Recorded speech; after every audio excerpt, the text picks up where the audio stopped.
제가 한 번은 원자력 발전소를 탐방한 적이 있습니다. 원자력 발전소를 겉에서 보면 지붕이 둥근 건물들이 몇 개 있습니다. 원자력 발전소 내부도 보았는데 방호복을 입고 들어가 보았습니다.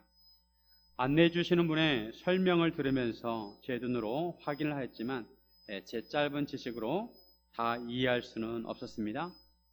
석유나 석탄 발전소는 석유나 석탄을 떼면 열이 발생해서 그것으로 터빈을 돌려가지고 전기를 만드는 원리인 것을 이해할 수 있습니다. 하지만 원자력 발전소는 이론적으로 설명을 들으면 고개는 끄덕끄덕하지만 실제로 그 원리와 작용을 우리의 눈으로 확인할 수 없습니다. 원자를 이용해서 에너지를 만드는 것을 우리 눈으로 볼 수가 없습니다. 이 세상에는 우리 눈으로 확인할 수 없는 것들이 많습니다. 하지만 우리 눈에 보이지 않는다 해도 존재하는 것이 있습니다. 바람은 우리 눈에 보이지 않지만 바람이 분다는 것을 우리가 알 수가 있습니다. 특히 우리의 영혼과 믿음도 우리 눈에 보이지 않지만 우리 인생에 지대한 영향을 미칩니다. 우리의 마음과 영혼과 그리고 영적인 세계는 원자력의 세계보다 더 복잡하고 미묘합니다. 우리가 예수님을 믿는다는 것을 단순하게 생각해서는 안 됩니다. 믿음 생활을 단지 교회 와서 예배를 드리는 것만으로만 생각해서는 안 됩니다. 우리는 예수님을 믿을 때 우리가 느끼지 못하더라도 우리에게는 큰 변화가 일어나는 것입니다. 이런 의미에서 우리가 예수를 믿을 때 우리에게 어떤 변화가 일어나는지, 그리고 우리는 믿는 자로서 어떻게 살아가는지 함께 나누기를 원합니다. 첫째, 우리는 예수님과 연합한 자입니다. 우리가 예수를 믿는다는 것은 예수님과 연합하는 것입니다. 예수님을 믿고 난 이후에 우리는 우리 자신이 누구인지 알아야 합니다. 우리는 단순한 인간이 아니라 예수님과 연합한 자입니다. 앞에서 우리는 예수님을 믿음으로 의롭게 된다는 말씀을 나누었습니다. 우리가 예수를 믿으면 우리는 의롭게 여김을 받습니다. 우리가 의롭게 여김을 받는다는 것은 우리가 하나님 앞에 섰을 때 죄의 형벌을 면제받는다는 것입니다. 왜냐하면 이미 예수님께서 우리 대신에 죄의 형벌을 다 받으셨기 때문입니다. 우리가 예수를 믿으면 죄의 형벌을 면제받는 것이 하나님의 은혜입니다. 놀라운 은혜입니다. 단지 우리가 예수님을 믿었을 뿐인데 우리가 의롭다함을 받고 죄의 형벌을 면제받게 됩니다. 이것은 예수님께서 우리를 대신해서 십자가를 지시고 부활하심으로 우리가 받게 되는 은혜입니다. 로마서 5장 19절과 20절에 보시면 사람이 순종하지 아니함으로 많은 사람이 죄 있는 것 같이 한 사람이 순종하심으로 많은 사람이 의인이 되리라. 율법이 들어온 것은 범죄를 더하게 하려 함이라. 그러나 죄가 더한 곳에 은혜가 더욱 넘쳤나니. 율법은 우리가 죄인이라는 것을 규정해 줍니다. 법조문에 따라서 너는 죄인이다. 이것을 율법이 말해주고 있습니다. 그러나 죄가 더한 곳에 은혜가 더욱 넘친다는 것입니다. 이에 대해서 유대주의자들이 바울을 비꼬는 말을 합니다. 예수님을 믿기만 하면 죄를 사함받는다고? 죄가 있는 곳에 은혜가 있다고? 그러면 은혜를 더하기 위해서 죄를 더 짓는 것이 어떠냐라고 합니다. 우리가 예수를 믿을 때 우리의 죄를 용서받는 은혜가 있으니까 그 은혜를 더하게 하려고 죄를 더 짓는 것이 어떠냐. 1절에 보시면 1절 말씀, 그런즉 우리가 무슨 말을 하리요? 은혜를 더하게 하려고 죄에 거하겠느냐. 로마서 5장에서 바울은 믿음으로 의롭게 된다는 것에 대해서 말씀하였습니다. 이신 칭의에 대해서 말씀하였습니다. 유대주의자들은 율법이 필요 없다고 하자 이렇게 반문을 한 것입니다. 하지만 이런 질문은 우리 믿음이 어떤 효과가 있는지 잘 몰라서 하는 질문입니다. 바울은 이에 대한 대답으로 그럴 수 없다고 합니다. 이미 우리는 죄에 대해서 죽었다는 것입니다. 그러기에 다시 죄 가운데 살 필요가 없다는 것입니다. 우리는 예수님을 믿음으로 예수님과 연합하였습니다. 예수님을 믿으면 세례를 받습니다. 세례는 물 세례가 있고 성령 세례가 있습니다. 물 세례는 우리가 예수님을 믿는다는 것을 하나님과 성도들 앞에서 고백하는 것입니다. 이미 예수를 믿지만 그 믿음에 대해서 확인한 도장을 찍는 것이라고 할 수가 있습니다. 성령 세례는 우리가 예수를 믿을 때 성령님께서 우리 안에 내주하시는 것을 말합니다. 성령님이 우리 안에 임하십니다. 영적인 것이라서 우리가 감각적으로 느낄 수는 없지만 우리가 예수님을 믿을 때 성령님께서 우리 안에 거하시는 것입니다. 어떤 사람은 성령 세례를 받을 때 가슴이 뜨거워지는 성령 체험을 하는 사람도 있습니다. 하지만 모든 사람이 다 그런 것은 아닙니다. 중요한 것은 성령님께서 우리 안에 내주하신다는 것입니다. 성령님께서 우리 안에 내주하시면 우리는 성령의 사람이 되는 것입니다. 성령님은 예수님께서 보내셨습니다. 그래서 성령 세례를 통해 우리가 예수님과 연합하는 것입니다. 4절에 같이 한번 읽습니다. 4절. 그러므로 우리가 그의 죽으심과 합하여 세례를 받음으로 그와 함께 장사되었나니 이는 아버지의 영광으로 말미암아 그리스도를 죽은 자 가운데서 살리심과 같이 우리로 또한 새 생명 가운데서 행하게 하려 함이라. 물세례 의식은 장로교에서는 머리에다 물을 뿌려줍니다. 하지만 예수님께서 세례 요한에게 세례를 받으실 때는 침례를 받으셨죠. 침례. 물속에 완전히 들어갔다가 나오는 침례를 받으셨습니다. 여기에는 의미가 있습니다. 물속에 완전히 들어갔다는 것은 그것은 죽음을 의미합니다. 물속에 완전히 들어가면 숨을 못 쉬는 것입니다. 죽음을 의미합니다. 우리가 예수님과 연합하여 예수님과 함께 죽었다는 것입니다. 그리고 물속에서 나오는 것은 예수님과 함께 살아나는 것입니다. 예수님께서 십자가에 돌아가셨다가 3일 만에 다시 살아나셨습니다. 이와 마찬가지로 우리가 세례를 받는 것은 예수님과 함께 죽고 예수님과 함께 살아나는 것입니다. 우리가 예수님을 믿는 것은 예수님과 연합하는 것입니다. 그래서 예수님과 함께 죽고 예수님과 함께 사는 것입니다. 예수님께서 십자가에 죽으심으로 우리를 대신하여 죄의 형벌을 받으셨기에 우리가 죄의 형벌을 면하게 되고 예수님께서 부활하셨기에 우리가 새 생명을 가운데 행하게 되는 것입니다. 5절에 보시면 만일 우리가 그의 죽으심과 같은 모양으로 연합한 자가 되었으면 또한 그의 부활과 같은 모양으로 연합한 자가 되리라. 우리가 예수님을 믿으면 예수님과 연합된다는 것을 알아야 합니다. 그래서 예수님을 통해서 새 생명의 은혜를 누리게 됩니다. 제가 한 번은 패러글라이딩을 탄 적이 있습니다. 하늘에서 낙하산처럼 내려오는 패러글라이딩을 높은 산에 올라가서 탄 적이 있는데 저 혼자 탄 것은 아니고 패러글라이딩 그 전문가하고 같이 타게 되었습니다. 패러글라이딩을 타고 하늘을 나는 것은 멋진 일입니다. 저는 패러글라이딩을 타는 법을 배우지 못해서 저 혼자 탈 수는 없습니다. 하지만 전문가와 함께 탔을 때 저는 패러글라이딩을 타고 하늘을 날았습니다. 물론 처음에는 같이 뛰어야 합니다. 그리고 하늘에 떠서는 제가 하는 일이 아무것도 없습니다. 전문가가 다 합니다. 방향을 틀고 조정을 합니다. 저는 그 전문가에게 너무 대단해 보여가지고 혹시 특전사를 나오셨냐고 물었었는데 그게 아니라고 그분은 방위 출신이라고 했습니다. 저는 단지 하늘을 날면서 멋진 풍경을 봤습니다. 파란 하늘과 굽어치는 강물과 작은 상자들처럼 생기는 멀리 보이는 건물들을 보았습니다. 물론 착지할 때도 전문가가 주도해서 하였고 저는 단지 발만 틀었다가 땅을 디뎠을 뿐입니다. 꼭 맞는 비유라고 할 수 없지만 우리가 예수님을 믿고 예수님과 연합할 때 우리는 예수님을 통해서 의롭게 여김을 받게 되고 영생을 얻게 되는 것입니다. 우리가 패러글라이딩을 직접 탈지는 못하지만 조종을 하지 못하지만 전문가와 함께 탈 때 우리가 하늘을 날 수 있듯이 우리가 예수님과 연합하면 예수님을 믿고 예수님과 연합하면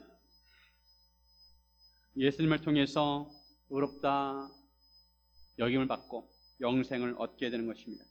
우리는 이런 예수님의 은혜를 항상 생각하고 그 은혜에 감사해야 합니다. 우리가 예수를 믿을 때 예수님과 연합되기에 의롭다함을 받는 것입니다. 우리 스스로 의롭다함을 받을 수 없습니다. 우리 예수님을 믿고 예수님과 연합됨으로 크나큰 은혜를 누리게 되었습니다. 우리가 잘나서 용서받고 의롭게 된 것이 아니라 단지 예수를 믿고 예수님과 연합되었기 때문에 우리가 하나님 앞에 가면 의인으로 여김을 받고 영생을 얻게 되는 것입니다. 사랑하는 성도 여러분, 예수님을 믿고 예수님과 연합하기를 주님의 이름으로 축원드립니다. 둘째, 우리는 더 이상 죄의 종이 아닙니다. 우리가 예수님을 믿을 때 우리에게 신분의 변화가 생깁니다. 우리는 이제 더 이상 죄의 노예가 아닙니다. 그래서 죄에게 종노릇할 필요가 없습니다. 이제 우리는 죄를 섬기지 말고 하나님을 섬겨야 합니다. 하나님을 위해서 살아야 합니다. 6절에 보시면 우리가 알거니와 우리의 옛사람이 예수와 함께 십자가에 못 박힌 것은 죄의 몸이 죽어 다시는 우리가 죄에게 종노릇하지 아니하려 함이니. 우리의 옛사람이란 우리가 예수님을 믿기 전의 상태를 말합니다. 우리 예수님을 믿기 전에는 우리는 옛사람이었어요. 옛사람. 우리 옛사람이 예수님과 함께 십자가에 못 박혔습니다. 이로 인해 죄의 몸이 죽어 다시는 우리가 죄에게 종노릇하지 않아도 됩니다. 옛사람이 이미 이제는 죽었습니다. 죄의 몸이 죽었다는 것은 우리가 죄의 권세와 죄의 지배에서 벗어났다는 것입니다. 우리가 예수님을 믿기 전에는 우리가 죄의 종이었습니다. 죄의 노예였습니다. 그래서 우리에게 죄가 왕노릇했습니다. 우리는 죄의 지배를 받아야 했고 죄의 권세 아래 있었습니다.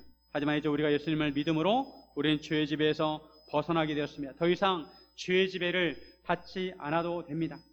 우리의 신분이 바뀌어서 죄의 종이 아니라 의의 종이 되었습니다. 우리가 예수님과 함께 죽었으면 예수님과 함께 살게 됩니다. 예수님께서 죽은 자 가운데 살아나셨고 다시 죽지 아니하시고 사망이 다시 예수님을 주장하지 못합니다. 이것이 부활입니다.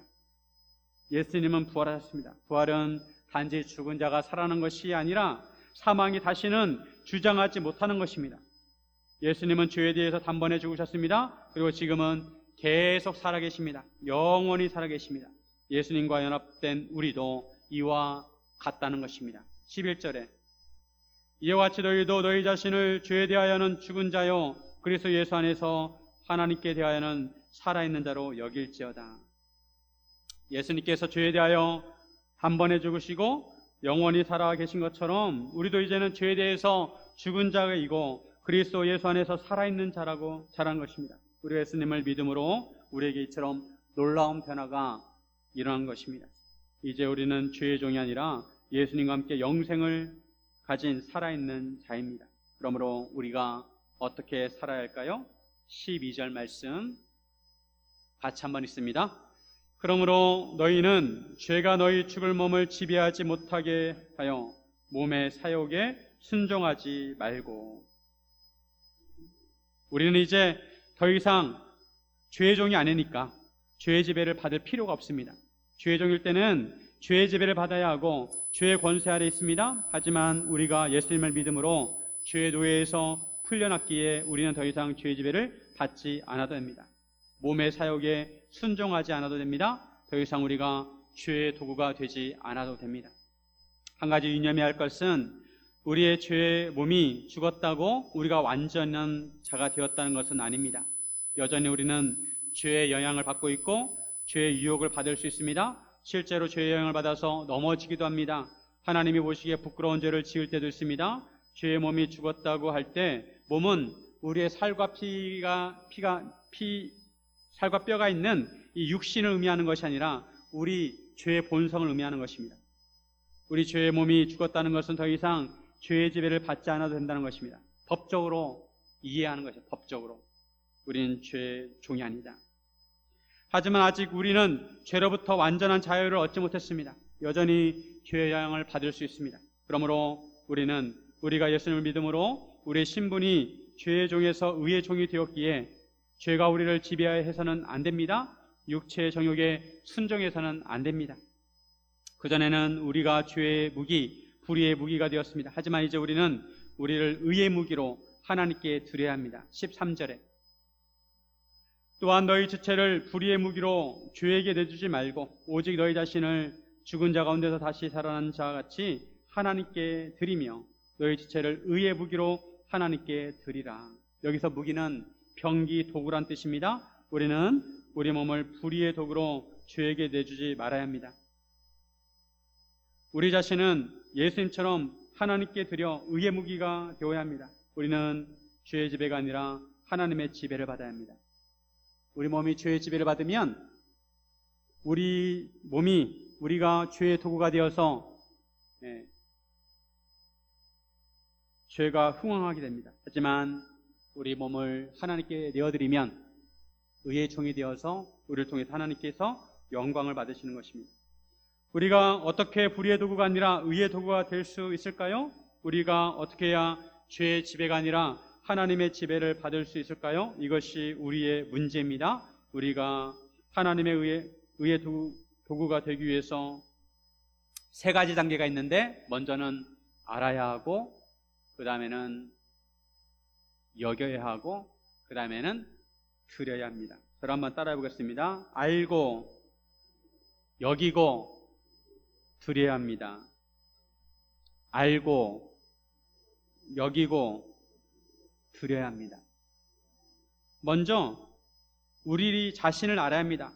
나는 예수님과 연합한 존재다. 우리가 예수님과 연합됨으로 이제는 죄의 권세에서 해방되었다는 것을 알아야 합니다.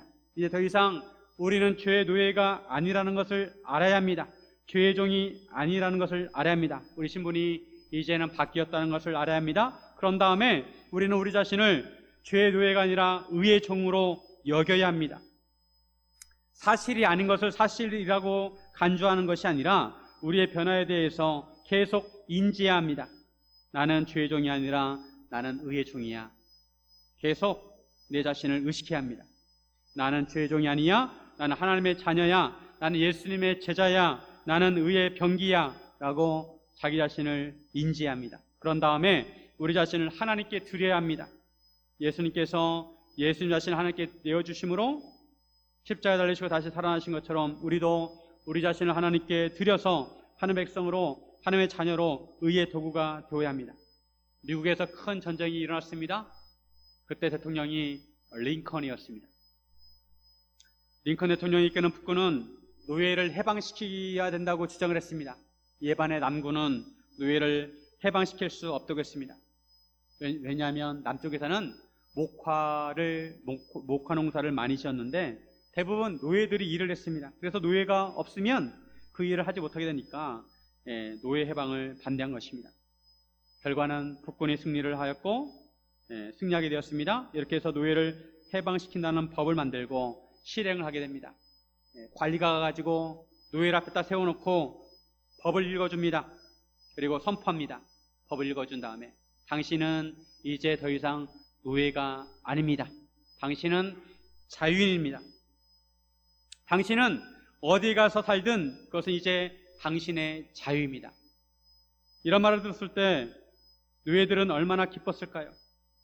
하지만 이렇게 노예를 해방하는 법을 만들고 선포되었다고 노예들이 자유인으로 산 것은 아닙니다. 지금은 세월이 흘러서 노예라는 신분이 없어졌지만 그 당시에 법이 바로 선포되었고 노예들이 자유롭게 살아간 것은 아닙니다. 왜냐하면 노예들의 현실이 그렇게 녹록치 않았기 때문입니다. 노예에서 해방되었다고 현실이 바로 바뀌지 않았습니다. 특히 나이가 많은 노예들은 그동안 섬기던 주인을 떠나서 다른 곳에서 살아갈 엄두를 내지 못했습니다. 무엇보다 몸이 병들고 퇴학해서 새로운 환경에 살아갈 엄두를 내지 못했고 그동안 주인집 도련님과 쌓인 정도 있는데 그 모든 것을 끊고 떠날 수가 없었습니다. 그리고 다른 데 간다고 하더라도 잘 살아갈 뾰족한 수가 없었습니다. 그래서 그 전에 살아왔던 대로 노예로 살아왔던 대로 주인집을 그대로 섬기는 사람들이 있었습니다. 오히려 그것이 그들에게 편했습니다. 그들의 신분은 분명히 바뀌었습니다. 이제 노예가 아니라 자유인입니다. 하지만 그들의 현실은 자유인으로 살아갈 능력이 없었습니다. 그래서 이전에 살아왔던 대로 그대로 삶을 살았던 것입니다. 로마가 발전할 수 있었던 것은 노예 제도였다고 합니다. 노예가 많을 때는 절반 이상이 노예였습니다. 근데 이 로마 제국의 노예들은 두 종류가 있었습니다. 로마 군인들이 어떤 지역을 정복해가지고 그 지역에 있는 사람들을 다 잡아다가 포로로 끌고 와서 노예 시장에서 파는 노예들이 있었습니다. 그 노예들은 물건처럼 취급이 되었습니다. 그러다가 또 다른 노예는 너무 가난해가지고 도저히 혼자는 살 수 없으니까 스스로 부잣집을 찾아가가지고 저를 노예로 써주세요. 입에만 풀칠을 해주게 하신다면 제가 노예로 섬기겠습니다. 이런 노예들이 있었습니다. 우리가 예수를 믿음으로 죄에서 벗어났다는 것은 우리의 신분이 죄의 종이 아니라 하나님의 자녀가 되었다는 것입니다. 죄의 노예에서 해방이 되었습니다. 그러기에 우리는 더 이상 죄의 종으로 살았던 것처럼 살아서는 안 된다는 것입니다. 이제 더 이상 죄의 노예로 죄의 지배를 받아서는 안 됩니다. 이제 하나님의 지배를 받아야 합니다. 우리 지체를 불의의 무기가 되게 해서는 안 되고 의의 무기가 되게 해야 합니다. 물론 이것이 쉽지만은 않습니다. 노예 해방이 되었을 때 막상 늙은 노예들에게는 자유를 누릴 수 있는 능력이 없었던 것처럼 우리가 죄된 생활에 익숙해져 있었기에 죄로부터 자유로운 생활을 하기가 쉽지 않을 것입니다. 하지만 우리는 그럼에도 죄의 습관을 버리고 하나님의 지배를 받아야 합니다. 이제는 더 이상 죄가 우리를 주장하지 못하게 해야 합니다. 왜냐하면 우리는 법 아래 있지 아니하고 은혜 아래 있기 때문입니다. 우리가 의의 무기가 되기 위해서는 세 가지 단계 말씀드렸는데 알고 여기고 드려야 합니다. 여러분은 어느 단계에 있습니까? 우리가 이제는 더 이상 죄의 종이 아니라는 것을 알아야 하고 우리가 의의 종으로 여겨야 하고 계속 우리 자신이 죄의 종이 아니라 의의 종이라는 것을 생각해야 합니다. 그리고 우리 자신을 의의 병기로 하나님께 드려야 합니다. 우리나라가 일제강점기에 있다가 1945년 8월 15일에 해방이 되었는데 해방이 된 이후에 더 이상 우리나라는 이제 일본의 지배를 받지 않아도 됩니다. 일제강점기에 있을 때는 일본 순사가 그렇게 무서웠습니다. 그죠? 옆에 칼을 차고 다니고 일본 순사 눈도 안 마주치려고 하고 숨소리도 죽였습니다. 하지만 해방이 된 이후에 그럴 필요가 없어졌습니다. 여전히 해방이 된 이후에도 일본 순사를 보고 두려워한다면 피해 다니고 숨고 그런다면 아직도 그 사람은 일본의 지배 아래에 있다고 여기는 것입니다. 해방 이후에는 매일 아침에 일어날 때마다 이제 우리가 일본으로부터 해방되었구나, 자유가 되었구나 생각하는 것입니다. 우리가 예수님을 믿는다면 우리는 더 이상 죄의 종이 아닙니다. 항상 우리를 의의 종으로 생각해야 하는 것입니다. 사랑하는 성도 여러분, 우리가 의의 종이라고 선포하시기를 주님의 이름으로 축원드립니다. 셋째, 우리는 이제 하나님의 종으로 살아야 합니다. 우리는 하나님의 자녀로서 새로운 삶을 살아야 합니다. 의롭고 거룩한 삶을 살아야 합니다. 우리가 하나님의 종이라고 할 때 종이라는 단어가 우리의 자유를 제한한다는 느낌이 들 수가 있습니다. 나를 얽어매는 것처럼 느껴질 수가 있습니다. 그런데 사실 인간은 완전히 자유롭지 못한 존재입니다. 우리가 이 공기를 떠나서 살 수 있습니까? 누군가의 지배를 받으면 그 사람의 종이 되는 것입니다. 모든 사람이 이 세상에서 혼자 살아갈 수 없습니다. 어떤 나라이든지 어떤 영역이든지 포함이 되어야 합니다. 소속이 되어야 합니다. 그렇듯 우리는 어느 나라 어느 영역에 소속되어 있습니다. 그러면 그 나라와 그 영역의 지배 아래 있는 것입니다. 즉 우리는 죄의 종이든지 아니면 의의 종이든지 둘 중에 하나이어야 합니다. 16절에 너희 자신을 종으로 내주어 누구에게 순종하든지 그 순종함을 받는 자의 종이 되는 줄을 너희가 알지 못하느냐. 어떤 사람의 말을 순종하면 나는 그 사람의 종이 된다는 것입니다.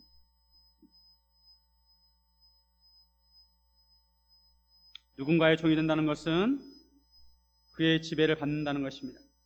우리가 죄에게 순종하면 우리는 죄의 종이 되는 것입니다. 죄의 종은 사망에 이르게 하고 순종의 종은 의에 이르게 합니다.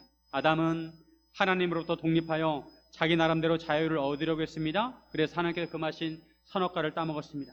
그는 하나님같이 되고자 했습니다. 즉 하나님의 지배를 받기 싫다는 것입니다. 때문에 선악과를 따먹으면 너는 분명히 하나님같이 될 거야 라고 유혹했습니다. 하지만 아담이 선악과를 따먹었을 때 그는 하나님께서 말씀하신 것처럼 죽어야 했습니다. 에덴 동산에서 쫓겨남으로 영적으로 죽게 되었습니다. 하나님과 단절되었습니다. 그리고 결국에는 그의 육체도 흙으로 돌아가게 되었습니다. 아담은 하나님으로부터 독립해서 자유를 얻으려고 했지만 오히려 죄의 종이 되었습니다. 사망의 종이 되었습니다. 아담의 후손들도 아담을 따라 죄와 사망의 종이 되어야 했습니다. 그런데 감사하게도 죄의 종에서 벗어나는 길이 생겼습니다. 17절과 18절. 바울은 감탄합니다. 하나님을 찬양합니다. 하나님께 감사하리로다. 너희가 본래 죄의 종이더니 너희에게 전하여 준 바 교훈의 본을 마음으로 순종하여 죄로부터 해방되어 의에게 종이 되었느니라. 하나님께서 인간으로 하여금 죄의 종에게 벗어나게 하셨습니다. 하나님께서 예수 그리스도를 통해서 만드신 길을 따라가면 죄로부터 해방되어 의의 종이 되는 것입니다. 예수님께 주신 복음을 통해 죄로부터 해방이 됩니다. 예수를 믿기만 하면 죄로부터 구원받게 하셨습니다. 죄로부터 해방되게 하셨습니다. 죄의 종에게서 해방되어 의의 종이 되게 하셨습니다. 우리의 소속이 바뀌게 되었습니다. 여러분 예수님을 믿으십니까? 예수님을 믿으십니까? 그러면 우리의 소속이 바뀐 것입니다. 우리가 속해 있는 세계와 영역이 바뀌게 되었습니다. 그전에는 죄가 지배하는 세계에 속해 있었다면 이제는 하나님께서 의로 통치하시는 세계에 속하게 된 것입니다. 그러므로 이제 우리는 하나님을 섬겨야 하고 하나님의 종으로 살아야 하는 것입니다. 이제 우리가 하나님의 종이 되었는데 우리가 하나님의 종으로서 구체적으로 어떻게 살아야 할까요? 17절을 다시 보시면 너희에게 전하여 준 바 교훈의 본을 마음으로 순종하여 너희에게 전하여 준 바 교훈의 본을 마음으로 순종하여 우리에게 전해준 교훈의 본은 즉 복음을 말합니다. 복음을 마음으로 순종해서 구원을 받게 되었습니다. 복음에 순종하여 예수님을 믿었을 때 구원을 받았습니다. 그러므로 이제 복음에 순종하며 살아야 합니다. 하는 말씀을 따라 살아야 합니다. 한국 사람은 한국법을 따라야 하고 미국 사람은 미국법을 따라야 합니다. 마찬가지로 우리는 죄의 지배 아래에 있었을 때는 죄의 지배를 받으며 살아야 하지만 이제 하나님의 종이 되었으니까 하나님의 지배를 받으며 합니다. 하나님의 말씀대로 살아야 합니다. 하나님께 우리에게 바라시는 것은 하나님의 말씀대로 살아서 거룩함을 이루는 것입니다. 이제 우리는 거룩함을 추구해야 합니다. 19절에 너희 육신이 연약함으로 내가 사람의 예대로 말하노니 전에 너희가 너희 지체를 부정과 불법에 내주어 불법에 이른 것 같이 이제는 너희 지체를 의에게 종으로 내주어 거룩함에 이르라. 죄의 종일 때는 우리 지체를 부정과 불법에 내주어 불법에 이뤘다면 이제는 우리 지체를 의에게 종으로 내주어 거룩함에 이르러야 합니다. 거룩한 생활을 해야 합니다. 우리가 죄의 종이었을 때는 의에 대해서 자유로웠습니다. 하지만 그 마지막 열매는 사망이었습니다. 그러나 이제 죄로부터 해방되고 하나님의 종이 되어 거룩함에 이르러 영생의 열매를 얻게 된 것입니다. 그래서 죄의 시작은 사망이고 하나님의 선물은 영생입니다. 23절 같이 한번 읽습니다. 23절 죄의 시작은 사망이요 하나님의 은사는 그리스도 예수 우리 주 안에 있는 영생이니라. 우리의 인생의 열매는 둘 중에 하나입니다. 우리 인생의 열매는 죄의 종으로 사망이든지 아니면 의의 종으로 영생을 얻든지 여전히 죄의 종이 되어서 사망의 열매를 맺든지 아니면 하나님의 종이 되어서 하나님께서 선물로 주시는 영생을 얻든지 둘 중에 하나를 해야 한다는 것입니다. 오늘 설교 제목이 당신은 누구입니까? 당신은 누구입니까? 우리의 정체성을 묻는 질문입니다. 당신은 죄의 종입니까? 아니면 당신은 의의 종입니까?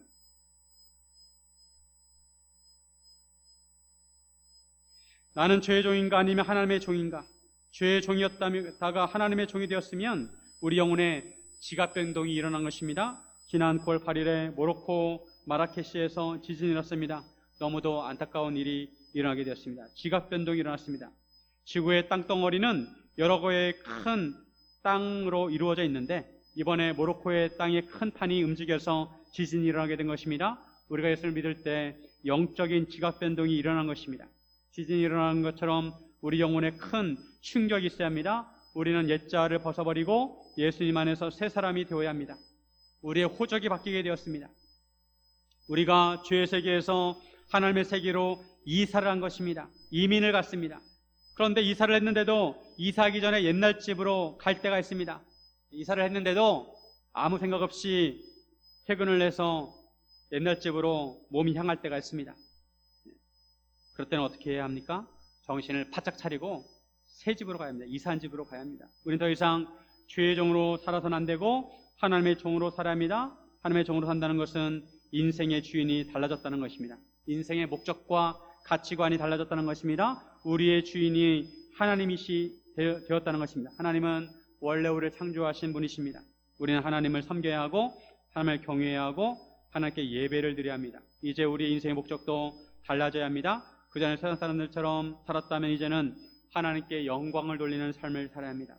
그전에는 세상적인 가치관을 가지고 살았다면 이제는 성경적인 가치관을 가지고 살아야 합니다. 그전에는 내 마음대로 살았다면 이제는 하나님의 뜻대로 살아야 합니다. 마태복음 6장 33절. 마태복음 6장 33절. 그런즉 너희는 먼저 그의 나라와 그의 의를 구하라. 그리하면 이 모든 것을 너희에게 더하시리라. 다 암송하시죠, 그죠? 마태복음 6장 33절.